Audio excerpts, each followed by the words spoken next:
Hi, I'm Jay Height, and this week I'm excited to share with you from a good friend, Mark Weaver. Mark has spent a lifetime in helping folks put their finances in order and doing something we call planned giving, helping folks as they look to the future create plans on how they can continue to support the ministries and organizations that matter to them. This 11-minute video that you can watch will tell you and give you some basics in how that works. Mark is available to anyone to help them figure out how they could do planned giving. I appreciate Mark's attitude towards stewardship. He's an exciting, brilliant mind that we have available to us at Shepherd Community. And so I'm excited to share this with you. Again, it's about an 11-minute video, but you'll find it informative and I hope exciting in how you can impact for eternity. Well, we're excited to be able to share with you a friend. Mark, tell us a little bit about who you are and what you do. Who I am? Well, that's a long story since I'm 64 and a half. So I'm actually from Henderson, Kentucky. I have a wife and two sons, two granddaughters. Had a financial planning practice for 35 years. I sold that about 3 years ago, and but during that time I did a lot of charitable planning for clients and nonprofits. And so after I sold the practice, I thought, well, how do I leverage all of that time into something that can make a lasting difference? So I have a practice or a business now, just helping nonprofits and the people that they partner with, their donors, make a difference with their lives. So that's a little bit. That's not exactly who I am, but it's kind of what I do too. Yeah, and it's really not about, in this case, Shepherd. Right. It's really about those folks who invest in the work that we do. Mm-hmm. Mm-hmm. So tell us, what is charitable giving and planned giving? What's that mean? Yeah.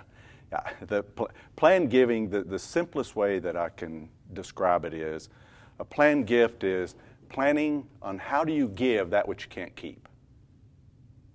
Okay? For an example, I remember sitting in my home one day. The house had only been in one family for over 100 years, and I'm the second family in it, so it's a little over 100 years old. And I'm sitting there thinking, there have been people in this house before, and someday somebody's going to be sitting here just like I am. So I'm not taking this house with me. And then I started thinking about, well, really, I'm not taking anything with me but my soul, spirit. So I thought, well, really, what planned giving is that. How do you plan to give those things that you can't take with you? The other thing is a part of planned giving that is unique is that there are also some things as far as taxes that you can't keep, but you can self-direct with planned giving. So there are some ways. You can't keep the taxes. That's how do you plan for money you can't keep? But part of planned giving is actually literally there are some techniques that allow a person to direct their tax money to whomever they want to, as long as it's a nonprofit. Yeah, it's exciting because you and I were talking about the cathedral in Milan, Italy. Yeah. That 4 generations, but that first generation hauled rocks and planted trees, that the fourth generation could Yes. harvest those trees to finish that cathedral.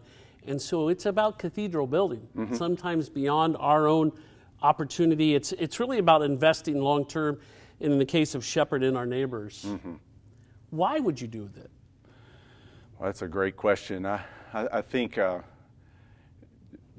not just personally, because I've done these things personally, I mean with my family, but as I see it, every nonprofit has two clients or constituents. It's both the person who gives, and it's also the people that they serve, right?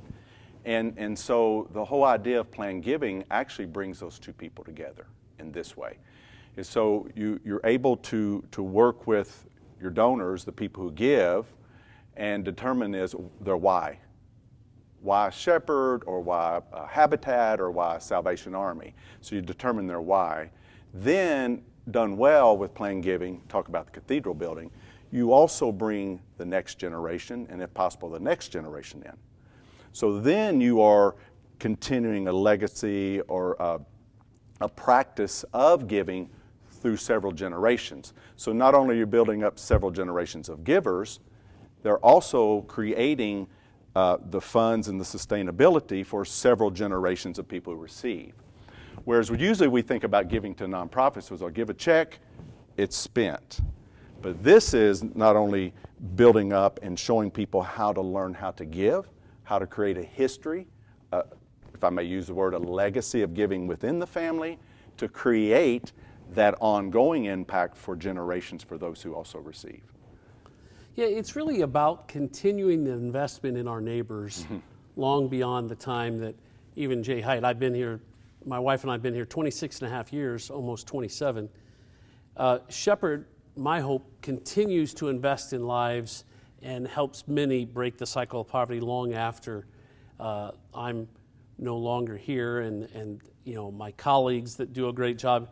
We all have seasons, right? Yeah. But what is consistent is the important impact into the lives of our families. When do people need to be thinking about planned gifts? Well, it really helps if they're living. Well, that's a good... How's that? If you can still fog a mirror, you should be thinking about it. Because if your life consists of, again, a part of Shepherd, if you're giving your time or your talent or your treasure, it doesn't matter, then there should be some type of thought process of planning on, okay, what about when I'm not here? Because we don't know when that's going to be. I didn't mean to be that, I guess, trite about it, but I did a lot of research for several different, I looked at, you like history, right? Yep. Looked at a lot of different civilizations, different cultures, and everywhere I looked, it appears that the human mortality rate's still hovering around 100%. So this is something anybody can do. Also interesting, we don't usually think about it. We think it's the boomers. Actually, Generation Z, at this point in time, are making as many planned gifts, planning on gifts, estate plans and those things, as boomers are. Because they're thinking, as you just said, long-term impact. How does my money make a difference? And they also know, as I said, the human mortality rate's still hovering around 100% for that generation too. Well, as you said, there are no U-Hauls attached to a hearse. And so you can't take it with you, but you can continue your patient. And this isn't about Shepherd Community. Yeah, we had that discussion. I agree. This is about helping folks continue the work in many different ministries and organizations that they're passionate about. And we want to help folks answer their call. Yeah. And we're thankful that some folks have made that decision. What does this look like? What does it, so you're going to sit down with me and Jane, what's that mean? What's that, give us a snapshot of what happens. Every planned gift starts with a conversation. And it's a conversation about helping, if it's Jay, you and your wife, I would ask you, what are you about? You know, who are the people, places, or things that have imprinted your life, the life prints on you? Where are your life prints found? And so it's always just starts with the conversation, because you have to determine what it is that you're passionate about or you've been passionate about, what's your life been about. That's where it all starts. That's the first step, is who, and there's a lot of hows. Then the next step, or if you're going to be changing wills or other type of planning techniques, then you're going to want to bring your financial advisors, CPAs, attorneys, and people like that in some cases. Other cases, you might just change the beneficiary on an IRA. You might change a beneficiary on a life insurance. So there's a lot of different ways to actually implement that, but it always starts with a conversation. What is your why? Do you have to be wealthy and a high net worth to do something like this? No, not even that. First of all, I'm going to say everybody should do some type of estate planning, right? They should have a will or whatever. And then I always back off, think, well, everybody has a will. The state of Indiana has a will for you if you don't have one, right. But they direct it and you don't. So I think for me, we have literally been entrusted with money. I have a stewardship responsibility to do it. So you don't have to be wealthy. you just have to pretty much have more than not. You know, you need to have a positive net worth. As Jane and I look and consider this, I'm trying to figure out how to leave all my bills to my kids. Yeah, perfect. Get payback. About time, yeah. Yeah, no. We all have something, and this is about investing. Investing for eternity and to continue the work of so many great ministries and organizations. As we conclude, what are the final thoughts that you have that you say, Jay, I want these folks to know this if they want to consider doing something like this? It starts with the conversation with you, Colton, other people. But I think for me, I think one of the most impactful things that my wife and I have done is we've had a conversation with our children about our estate plan. And we have 2 sons.